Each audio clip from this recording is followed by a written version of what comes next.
Nole Insiders Lane Hurt and Tim Lenefelt here with you here high atop Doak Campbell Stadium. A much needed bye week for the Noles this week, right here at the halfway point of the season. So Tim and I thought we would give you our half-season awards or our half-season report card at what's going on. We're going to start with the offensive MVP for you, Tim.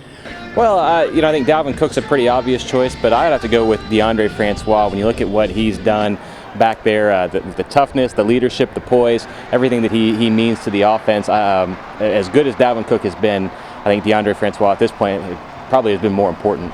I'm going to say the obvious one and go with Dalvin Cook. 900 yards rushing, third in the nation, 350 yards passing. The guy's kind of been the engine for this team on offense. It started with him, and that's what they perceived slow start to the season. Cook has been phenomenal for this team. And look, don't mistake that for me trying to slander Dalvin Cook or anything like that. He's a phenomenal player. He's outstanding, and if you wanted to argue with me over the next 10 minutes, you probably can convince me otherwise. But for me, given what DeAndre Francois has meant to the offense, and also what DeAndre's ability has meant for Dalvin Cook, whether it's being able to throw off a play action, being able to throw the deep ball to keep defenses from creeping up on Dalvin Cook, or being able to run the ball himself, as we've seen over the last couple of weeks, I think that DeAndre, just in my mind, narrowly edges him out. Tim does not like Dalvin Cook. Breaking news. Hey, no. I have the microphone here. You're done. You're done. We're moving to defense now, and we're unanimous on this one. It's got to be DeMarcus Walker. In a year where the defense struggled mightily to start the season, he was the one guy who consistently gave effort and produced. Oh, he really has been. I think you could say that he kind of put the defense on his back over the first month or so of the season, especially in that Ole Miss game. Who knows how that thing would have turned out had DeMarcus not played like Superman in the second half. And then now, as we see, the defense seems to be coming together, turning the corner a little bit. DeMarcus is still playing at a really high level, and as the other members of the defense are lifting their levels of play up as well, it's making to what's been a pretty solid unit over the last couple of weeks. Second in the nation in sacks with 8.5, and a pretty nice jump shot as well. Yeah, he's not too bad at it, is he? So no, he's been absolutely fantastic. I think everything you could have asked for when he decided he was going to come back for his senior season. You've seen it, whether you watch the Showtime show a season with or seen some of our social media stuff. Not only is he a leader on the field, he commands respect in the locker room. When he speaks, those guys listen, and just a quintessential defensive leader for sure, who's as productive as he is anything else. Now, our surprise picks from the first half of the season. You can't argue it with Tim's pick here, who's been one of the stories of the season so far. Spoiler alert, but no, it's Ermin Lane, the former wide receiver turned safety. I'll be honest with you, when that story came out, or when that bit of news came out that Ermin Lane was doing some work at safety, I don't know that anybody really thought much of it. I certainly didn't. I thought, okay, that's a nice thing, and maybe there's a chance he could make an impact there next year. But just to ask somebody who'd played receiver for so long to come over in the middle of the season, play defense, learn defense, a difficult position to learn, by the way, a lot of responsibilities.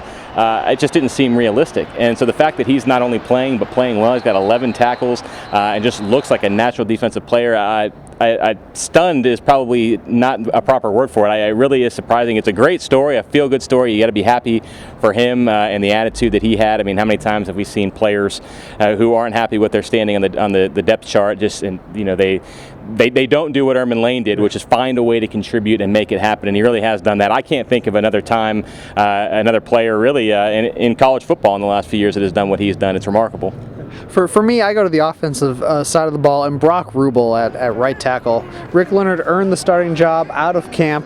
He struggled a little bit early in the season. Coach Fisher made the switch to Rubel, and coincidence or not, but the running game absolutely took off in that USF game when Rubel took over.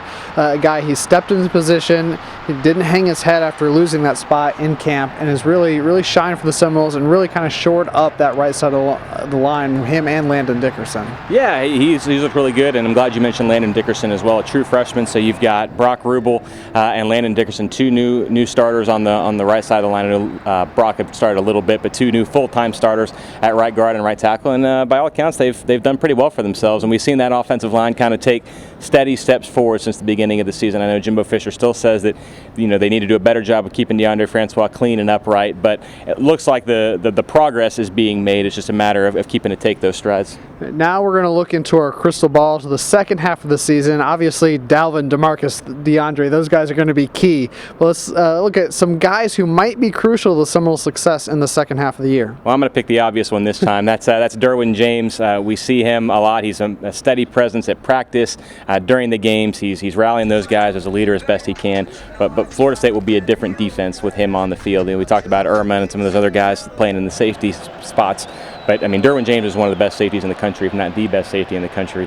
So getting him back, whether it's next week at Clemson, which I think is still up in the air, or further on down the road, as soon as he gets into the game, it's a completely different defense for Florida State and a better defense. And I think we're all, certainly Florida State fans, anxious to see what the defense is going to look like once that happens, because it's getting to be a long wait. I know everybody's getting antsy. Certainly Derwin as antsy as anyone. At number 3 would be a very welcome sight to the Seminoles on October 29th at 8 p.m.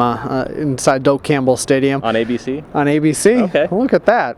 He goes defense again. I go offense. I say Auden Tate. Look, Bobo Wilson's banged up. We don't know his status going into the Clemson game. Bye week will certainly help that situation. But here's a guy, he has 8 catches, 4 of those for touchdown. He's made some big plays for this offense. I think if you can get him more involved in the middle of the field, obviously we know he's a big red zone target. Get Auden Tate, he could be that big threat guy for this offense. Get him involved. You could see some good things. Yeah, that touchdown he caught against Wake Forest looked awfully familiar to Florida State fans who remember that national championship game, going over the middle and catching the ball at the high point.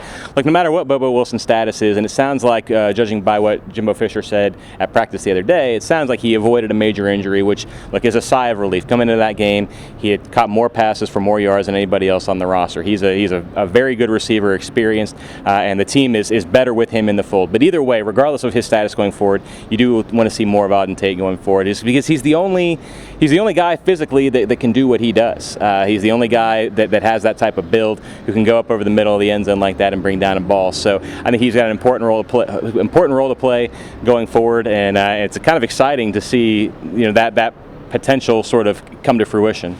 There you have it, Seminole fans. Just kind of a mid-year report. We'll be back to our normal schedule next week. Facebook Live, 5 takeaways from the press conference, game preview, 3 keys to victory. But right now, Florida State gets a little rest. You might take a little rest too. Fun plans this weekend? No rest for the weary, buddy. I'm right at it. That's right. Nole insiders never rest. Tim got that one right. So for Tim, I'm Lane. Go Noles.